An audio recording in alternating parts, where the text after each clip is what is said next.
So to start, we're gonna grab our yarn. Now this is a little close, but the angle that I'm shooting this at is way better than what I had before because of the lighting and everything. So literally this is a whole new video. But just to start now, we're gonna grab our hook.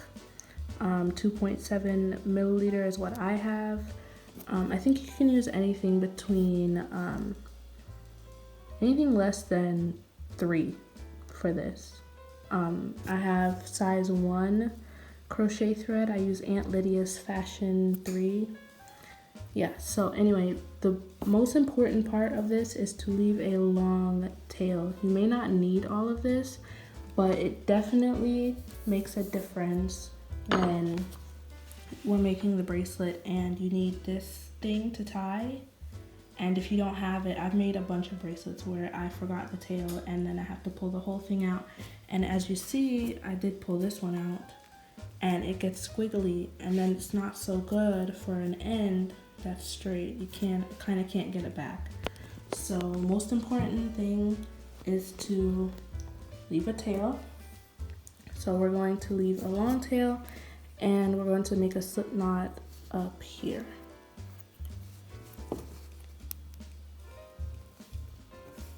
Hope you can see. Not really. Let's adjust. Whoa. And we're back. So you have your slip knot and we're going to chain 2.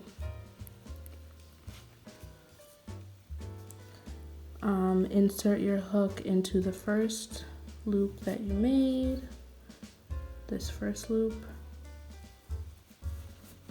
and yarn over, pull up a loop. Hope my nails aren't getting in the way. Yarn over, pull through 2. And now you're going to see that there's a loop under here on the underside of your work. You're gonna find that loop, and it might be a little hard, I admit, but it's there. So find that loop, stick your hook through. It's not it's under here. And it's gonna turn a bit. So now it's gonna be on the bottom, and you yarn over, pull up a loop, yarn over, pull through 2. And that is the base of your bracelet now. This is where it gets a bit tricky. So you're going to see 2 loops here. Also on the underside, if you're holding it like this, it's always going to be on your right. So there's 2 loops here, pointing to them, but I can't tell if you can see. You're gonna stick your hook through there. So this is the first one, and the second one is directly underneath, directly below.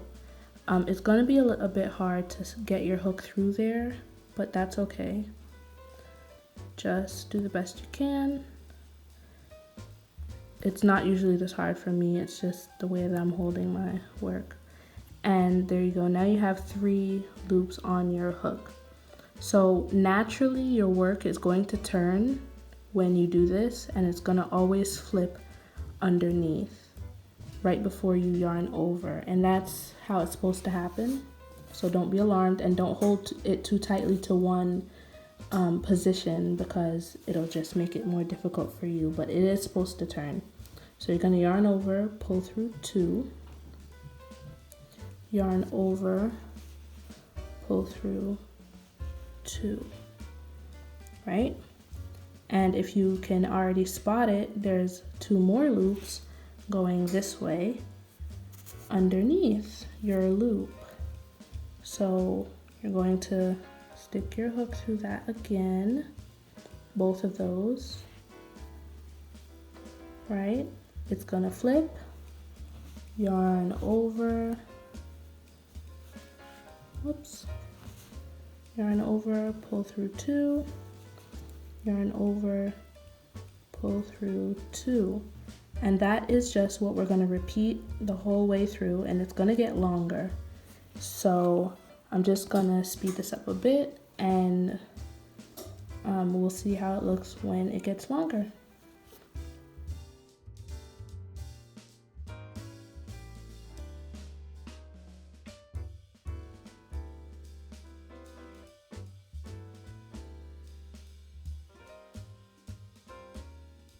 Alright, so I don't believe I've done it for as long as I would if I was trying to fit my wrist. But believe it or not, you don't actually need that many, chains, whatever you want to call them. It actually doesn't need to be that long. But what I do normally is I wrap it around my wrist. Obviously, it's not going to be long enough right now, but I only do it so that these two ends match up as tightly around my wrist as possible. Only when they meet slightly, like I mean pulling tight.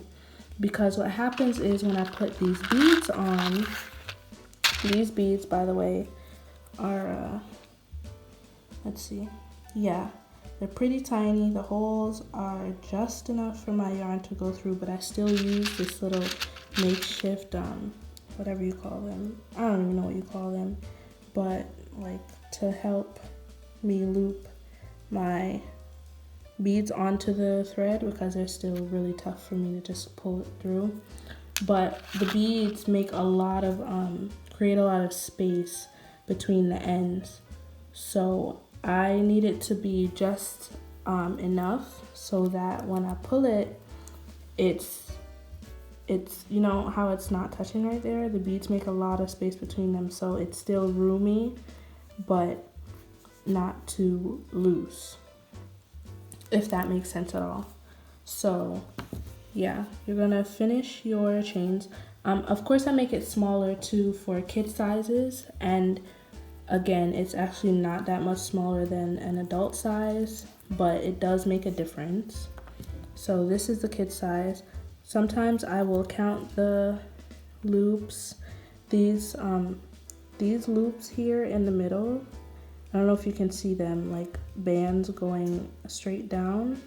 I count those in case I need like a rough estimate for each bracelet to be the same. But usually I just check it against my wrist. So I'm gonna show you, well, let me cut this first. So we'll just say we're finished with that. And you leave a little loop, cut, and then pull that through, and it's gonna tighten just like that. So now you have, oh, well, of course, you're actually gonna leave a much longer tail than this. I cut it way too prematurely, but essentially, ideally you want it to be as long as your end that you first started with. But yeah, so there's your bracelet. And I go ahead and I grab my little, this is literally like a piece of wire from my cousin's leftovers. He likes to make science. He likes to do science. So I just like cut a piece of a couple of wires and I use them. So I stick it over my yarn like this. And let me do it down here so it's not too much yarn that I have to go through. And then I grab my bead. This focus is way better on this side than when it's facing me. I'm glad. And I pull my bead through, nice and easy. And then focus. Nope. Okay. And then I pull it as tightly as I can to this end, and you don't have to. I usually do, sometimes I do like different things for each bracelet, but sometimes I will tie a knot at the end so that this bead doesn't move on this end. And it's not totally necessary, but just to, it's very tricky sometimes too. Oops. Just like that, so that it stays in place. And yeah, so I'll do that on both sides, both ends. I won't do it with this end because of course it's very short. And then this is still on here. You can kind of just guesstimate how long you want this piece that you're gonna be pulling on to tighten it. And just a rough estimate, really. I don't measure it at all. And you're gonna put another bead on the same way. And remember, this is on both sides. So whatever you do to one side, you'll do to the next, and pull it through. And again, I just estimate. So let's say I want the string to be this long, then I very carefully, and it's very tedious, I tie an end here. Sometimes I use a marker, sometimes I don't. I will tie an end here. Sometimes I'll tie it twice, sometimes I won't, and I'll say, okay, that looks good. If I think it's too long, or I tied the knot if it's too long, not usually when it's too short, but I will move it up and tie another knot, and then it won't matter because I'll end up cutting this end off. So it's kind of trial and error. And then once I get it to the length that I want, I will tie another knot in front of the bead, which is not too difficult, but I try and make sure that it doesn't have too much wiggle room between the knots. So I hold it and hold that in place. And yeah, so again, imagine that this is the same on both sides. Like this one, I'll show you how to do the sliding knot soon, but basically it's just going to be these beads and then the string. This string is very small compared to this one. They all come out differently, and that's okay. That's what makes them unique. I think this was a child size too, or this might have been the adult size and I actually made it. No, this is a child size as well. And it looks, yeah, they're all different. So now I'm going to show you how to make the sliding knot, which I did from a tutorial on YouTube or online, whichever one. I think it was just a YouTube tutorial that I typed in sliding knots, and they showed me how to do it. So first, I'm going to do my best, but first you're going to grab your two ends and crisscross them like this. And you're going to, let's see if I can set the camera up well enough to show. Then you're going to take a string. Again, it doesn't matter how long. You can leave it longer if you're unsure of yourself, like this is your first time, I think, so that you have a lot of wiggle room to make mistakes. And you're going to put the piece of string underneath your crisscross, right?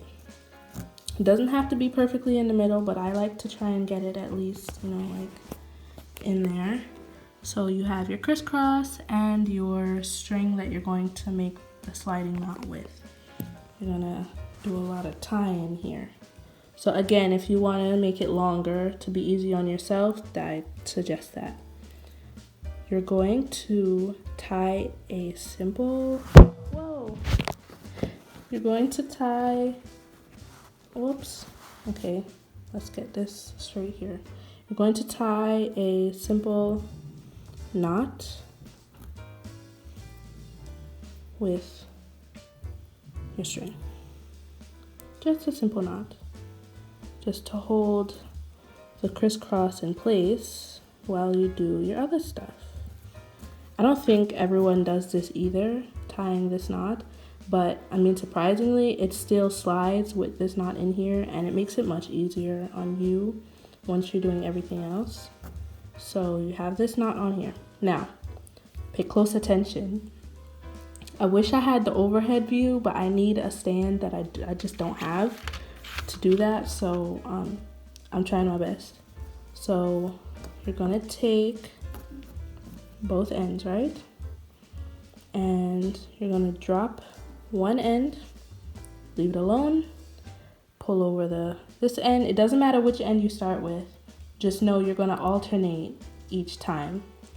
So you're going to have this draped over here. This one is just laying down.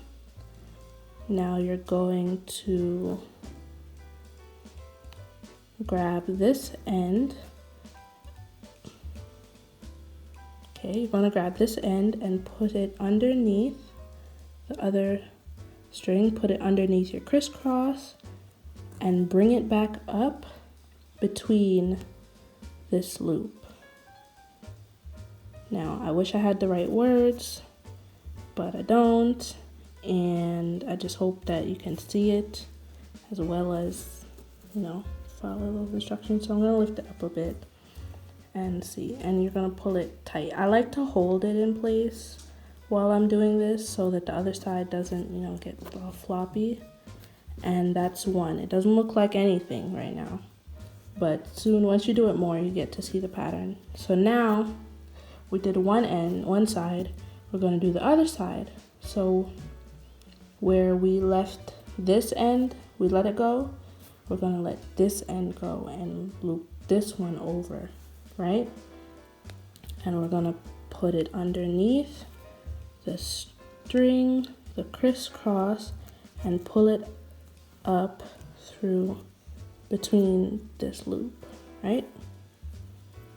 And it's gonna take some fidgeting, definitely, to get everything straight, but don't get frustrated. Just hold on to your ends, keep everything as neatly as possible, and just focus on what you're pulling, right? So as I'm saying this, I'm getting a little flustered because the string is short and, but okay, there you go. So I'm gonna hold it and pull this end. Oh, actually I should be pulling the alternate end. So each time you're just gonna switch between them and straighten it out a bit. And you only need to do this about 3 or 4 times, depending on how big you want your sliding knot, I guess. But yeah, so that's 2 times. I don't know if you can see it there. It looks starting to form like a little shape. So I'm gonna try and do it with one hand now to show you overhead. So again, we're gonna go back to this side, lay it down, don't touch it. Pull this side over, right? And then we're going to put it underneath. Wait. Okay, hold on. Underneath the crisscross and up between this loop and the crisscross. And we're gonna hold it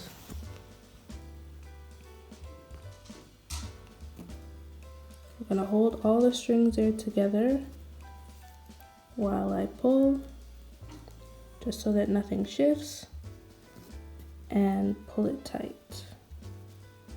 Sometimes you have to manipulate it a bit, straighten everything out so that it's not getting bent.